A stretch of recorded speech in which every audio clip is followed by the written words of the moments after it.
which involves over 100 players. Are you bitter at all that the union didn't get those tests destroyed? I mean, God is doing this for a reason.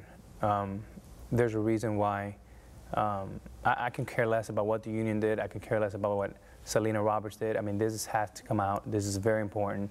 The most important thing for me in my career is to be honest and forthright, and to go into my own 9th season as part of the greatest organization in the world, as one of the guys to go out and try to reach our goal. And when you have that monkey on your back, it's really hard to be the person that you know you can be.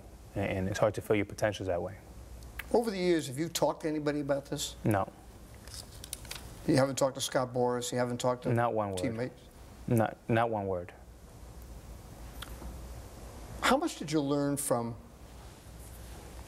Andy Pettitte coming forward and essentially admitting what he did last year? I want to apologize to the New York Yankees and to the Houston Astros organizations and to their fans and to all my teammates and to all of baseball fans for the embarrassment I have caused them. It was very commendable. I mean, I love Andy like a brother. He's one of my best friends on the team, and I know he went through a very hard time. But the one thing is, all of us, 1 through 25, we supported him, we loved him, we didn't judge him. And, you know, through this process, Andy's been texting me 4 or 5 times. You know, one thing I'm learning as I get older, and hopefully a little wiser, is that honesty, the truth will set you free. And I'm just proud that I'm here sharing my story, regardless of what the union, or there's no one's fault. It's my fault. I'm responsible for this, and I'm deeply sorry for that. Given the opportunity, would you like to go to Major League Baseball and say, okay, what can I do to help kids across the country? 100%. I mean, that's what I've done with the Boys and Girls Club my whole life. And you know, I was born in Washington Heights. I would love to really get into that community and do things that are real, that are going to make a difference. And I have an opportunity here to help out a lot of kids. You know, and I have 9 years and the rest of my career to devote myself to children in the future and really bring awareness to, you know, where we need to head as a game. And I think we are headed in the right direction. Would part of your message be that your best years were clean? Well, 100%. The one message is what you have is enough. Hard work is the most important thing, having a clear mind and realizing that you know, having certainty is the most important thing, believing in yourself. And I've proven that in my career. At 18 years old when I came into the big leagues, and at 20, being second to Juan Gonzalez in the MVP, it's probably my best year of all time, you know, followed by my 2007 year. And again, no peaks and valleys. I mean, there's some peaks and valleys, but my career overall has been very consistent, not only in games played, but in being out there for my team and performing at a high level.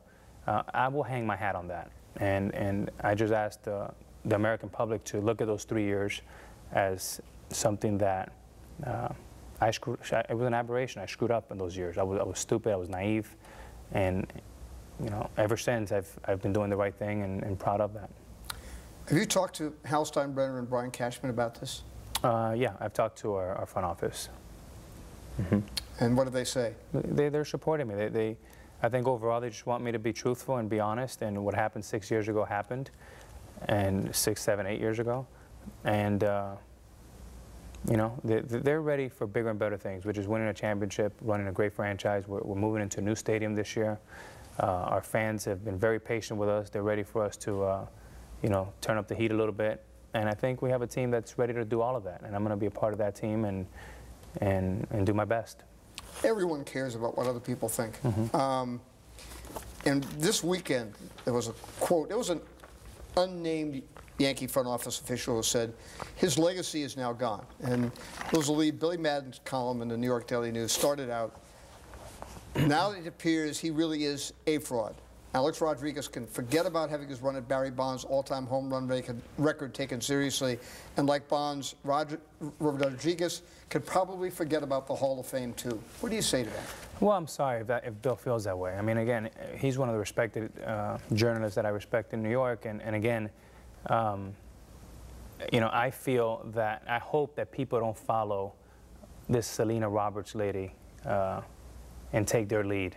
I hope they look at it and just, you know, give it time and realize that this was 3 years that I'm not proud of. It's 3 years I'm throwing out there, but to really judge me on, you know, prior Texas and post Texas, and that's all I want. And also, I also have 9 years remaining in my career where I can still do some pretty special things, I think.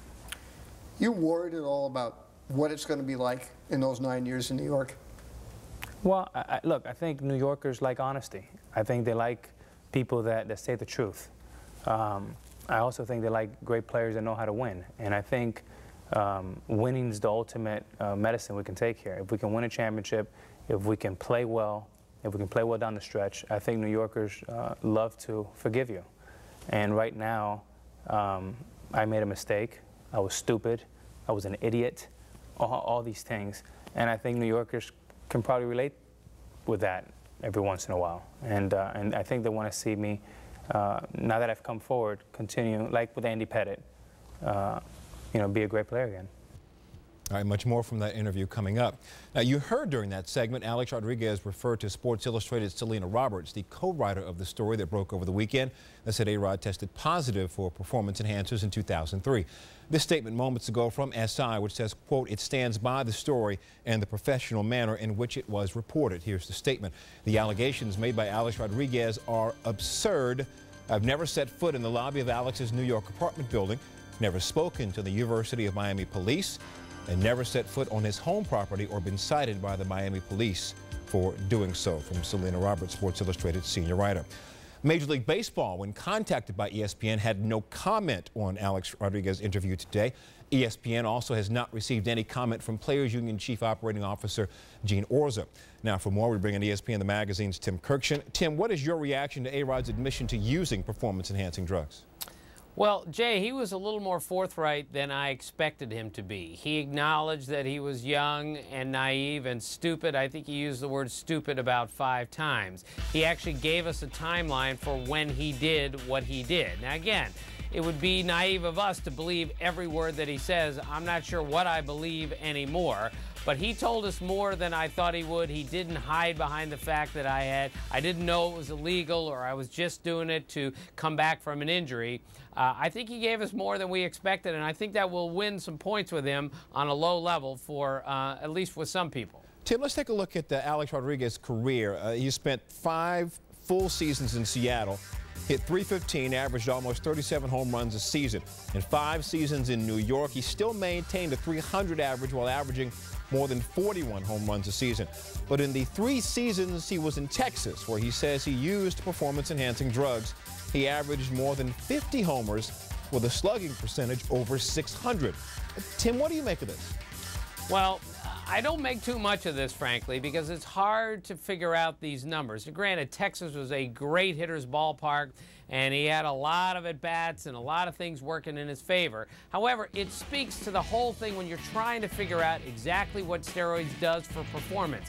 There's a faction of people out there that think steroids has absolutely nothing, 0% to do with a guy's production. And there's another faction that think it has almost 100% to do with it. That's part of the real problem here is we don't know how much steroids do to make you bigger, stronger, faster, how many more home runs you hit. And that's a big problem. We are not definitive in the numbers at all. All right, Tim Kirkshin, thanks for the perspective. Coming up, more from Peter Gammons' exclusive interview with A-Rod, more on his chances of making the Hall of Fame, and Joe Torre calling him out. Do you think that a player who has tested positive or admitted to taking illegal substances is disqualified from Cooperstown? Again, more from Peter Gammons with Alex Rodriguez, and reaction from a Bronx insider. Michael Kay, voice of the Yankees, reveals what A-Rod's admission means to his image and his legacy. Coming up next on SportsCenter.